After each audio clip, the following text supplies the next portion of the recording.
Hello, कैसे हैं आप सभी। स्वागत है आपके अपने YouTube channel Sunny global study में। सनी ग्लोबल स्टडी जो है क्लास 10th के ऑल सब्जेक्ट की तैयारी जो है आपको करवाता है। तो आज की क्लास है क्लास 10th के हिंदी के बुक नंबर दूसरा का पहला चैप्टर, जिसका नाम है दही वाली मगम्मा।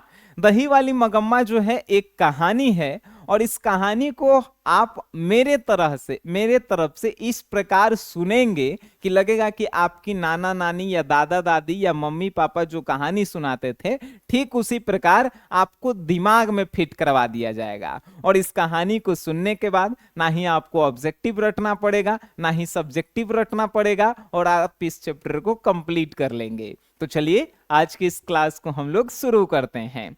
तो आपको भी पता है कि किसी भी चैप्टर को पढ़ने से पहले हम लोग उसके लेखक के बारे में पढ़ते हैं। लेखक के बारे में इसलिए पढ़ते हैं क्योंकि लेखक से रिलेटेड ऑब्जेक्टिव क्वेश्चन ज्यादातर पूछा जाता है कि नहीं। तो लेखक के बारे में हमनी के आपको याद करवा देते हैं। सबसे पहले पूछेगा कि दही वाली मगम्मा चैप्टर के जो है राइटर कौन है। आप बताएंगे श्रीनिवास जी। ठीक है, दही वाली मगम्मा चैप्टर के राइटर हैं श्रीनिवास जी। कहेगा कि श्रीनिवास जी का जो है पूरा नाम बताइए, तो आप बताएंगे मास्ती वेंकटेश अयंगार। ठीक है, मास्ती वेंकटेश अयंगार श्रीनिवास जी का पूरा नाम है।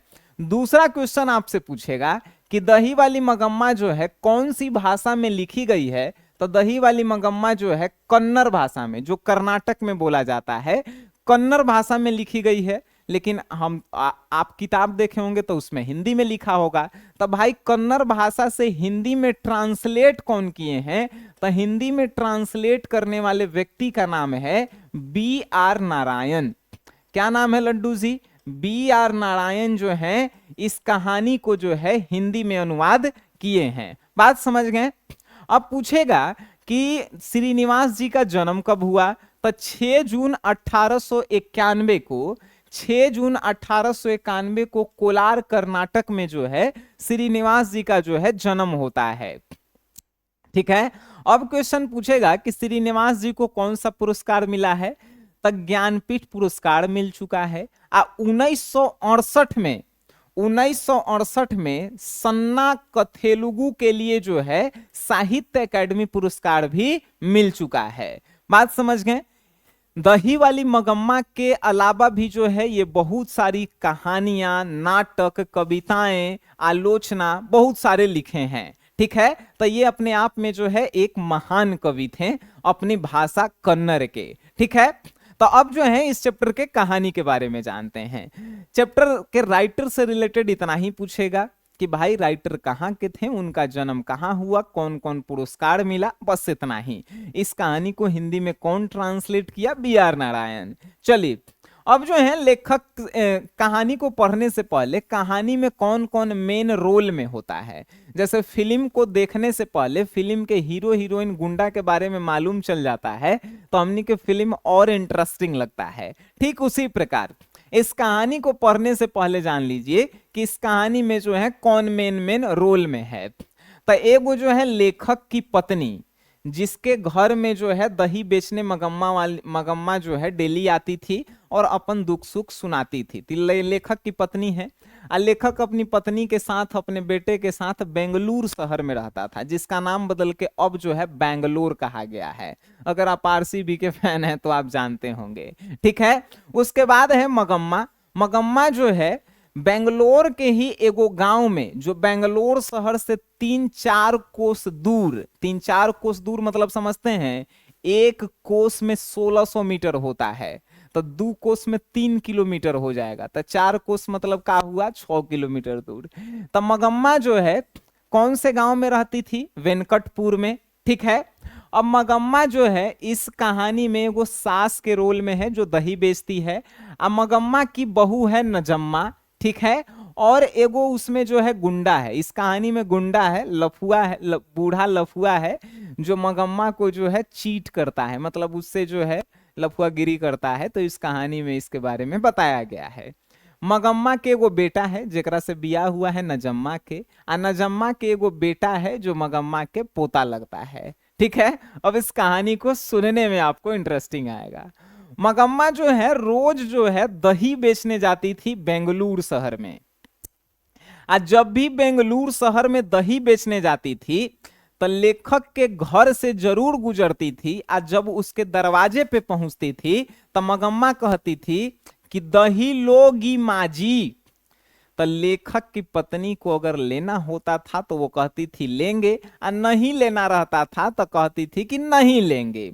लेकिन लेखक की पत्नी और दही वाली मगम्मा ये दोनों जो है आपस में जो है का तो दुख सुख बतियाते थे, या तो दही बेचने जाते समय सुबह के समय, या तो शाम में जब वो दही बेचकर लौटती थी उस समय जो भी दुख सुख होता था तो मगम्मा जो है उनको बताती थी और ये जो है मगम्मा को बताती थी। तो ये जो है दुख सुख का जो है रवैया था। उसके बाद जो है क्या होता है कि धीरे धीरे जो है दही बेचने जो है मगम्मा जो है बेंगलुरु शहर में आती है। बेंगलुरु शहर में आती है तो दुख सुखरा जो है सुनाती है। तो दुख सुनाने के क्रम में ही जो है एक बार जो है मगम्मा के बेटा के शादी हो गया है, नजम्मा उसकी बहू है। तो आप भी जानते हैं कि सास बहू में बनता नहीं है। तो मगम्मा जो है अपनी बहू की शिकायत जो है लेखक की पत्नी से करती थी कि भाई हमर बहू ऐसन है, बेटा के जो है मारती है। बेटा मतलब कि नजम्मा अपन बेटा को और अपने पति यानी कि जो है नजम्मा नजम्मा अपने पति यानी कि मगम्मा के बेटा पति को जो है भाव नहीं देती है। ठीक है, तो ये सब बात होते रहता है। मगम्मा से जो है लेखक के पत्नी जो है पूछती है, ठीक है, कि भाई तुम्हारे पति का क्या हुआ, तुम पति के साथ क्यों नहीं रहती। तब भाई इसकी पति जो हैं वो किसी दूसरे के फेर में रहते हैं, क्योंकि ये दही बेचती है, ये सज सवर के घर में नहीं रहती है। तो इसके पति दूसरे के फेर में रहते हैं, तो अब उससे नाता उता जो है पूरा टूट गया है। ठीक है, तो अब जो है मगम्मा दही बेचने का काम करती है, अपने बेटे बहू और पोते के साथ जो है रहती है। पोते के लिए डेली मिठाई लेके जाती है। पोते से जो है मगम्मा बहुत प्रेम करती है। तो एक दिन की बात है, बहू जो है पोते को मारती है। आज जब बहू पोते को मारती है तो मगम्मा कहती है कि क्यों रे राक्षसी, पोते को क्यों मार रही है। तो बहू कहती है कि हमर बेटा हम मारे चाहे काट दें, तुमको क्या दिक्कत है। तो इस बात को लग जाता है मगम्मा यानी सास को खराब लग जाता है। अब खराब लग जाता है तो कहती है कि आज आवे दो बेटा के, आज फैसला हो ही जाएगा कि तुम रहोगी या हम रहेंगे।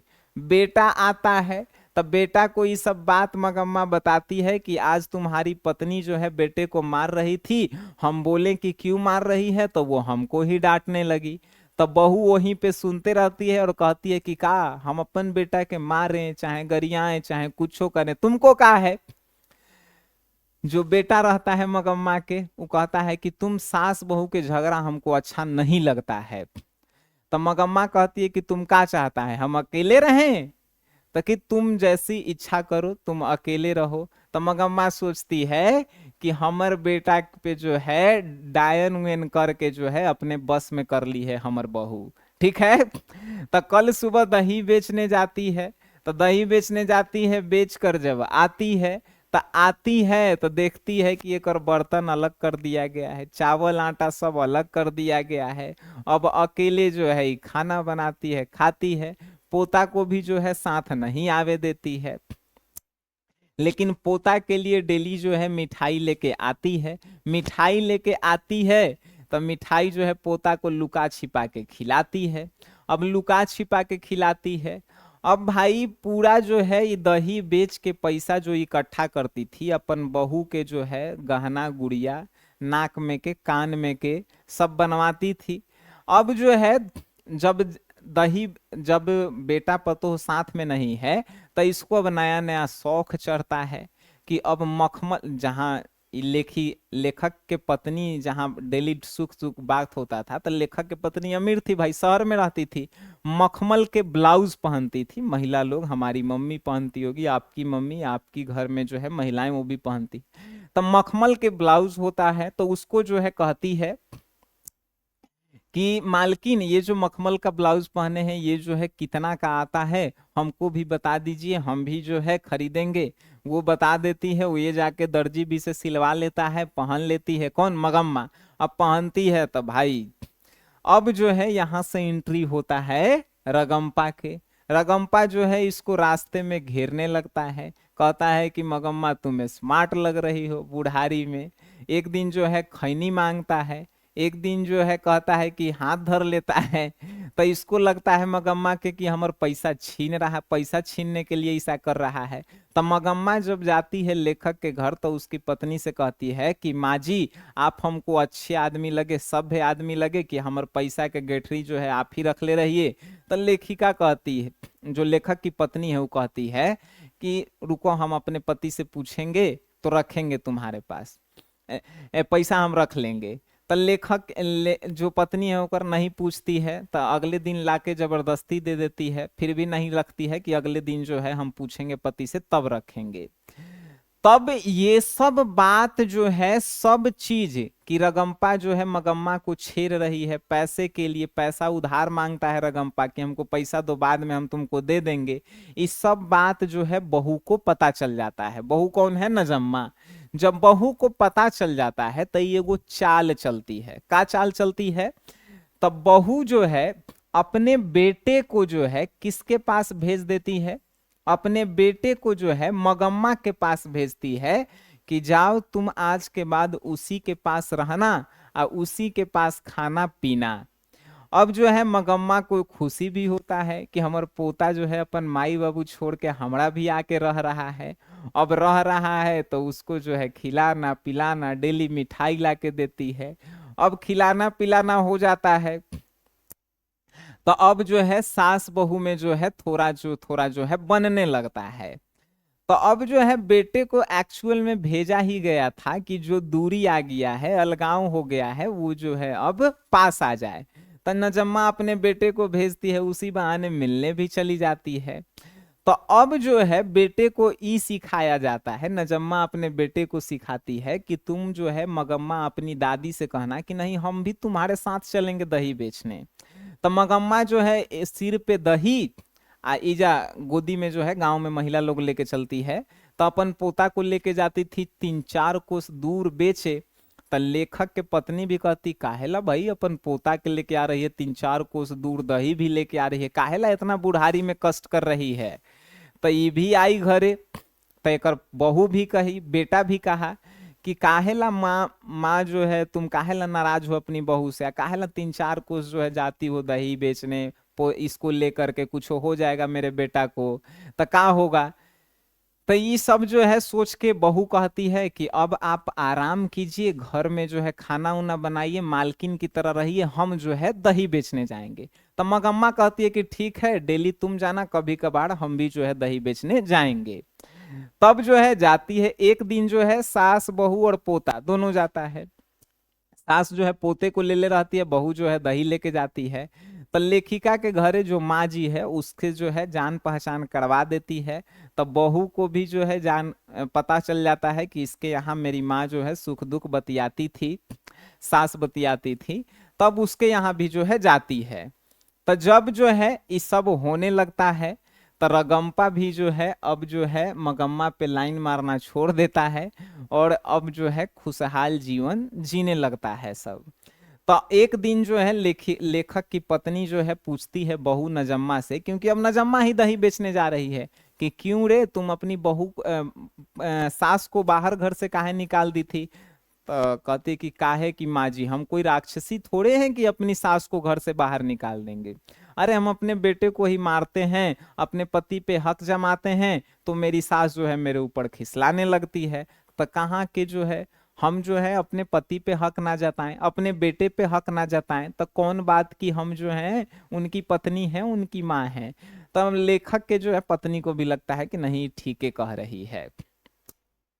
तब बेटे को जो है क्यों दूर कर दी थी, बेटे को फिर जो है उसके पास क्यों भेज दी थी, तो फिर नजम्मा बताती है कि नहीं ये मेरा चाल था, क्योंकि रगम्पा नाम का एगो बूढ़ा लफुआ जो है मगम्मा से जो है पूरा पैसा हड़पने के लिए जो है एकदम तैयार था। तो उस पैसा को बचाने के लिए जो है हम जो है ये सब साजिश रचे अपने बेटे को जो है भेज दिए, और बेटे को भेज दिए, उसके बाद इकट्ठा हो गए हम लोग, और अब जो है आराम से जिंदगी जी रहे हैं।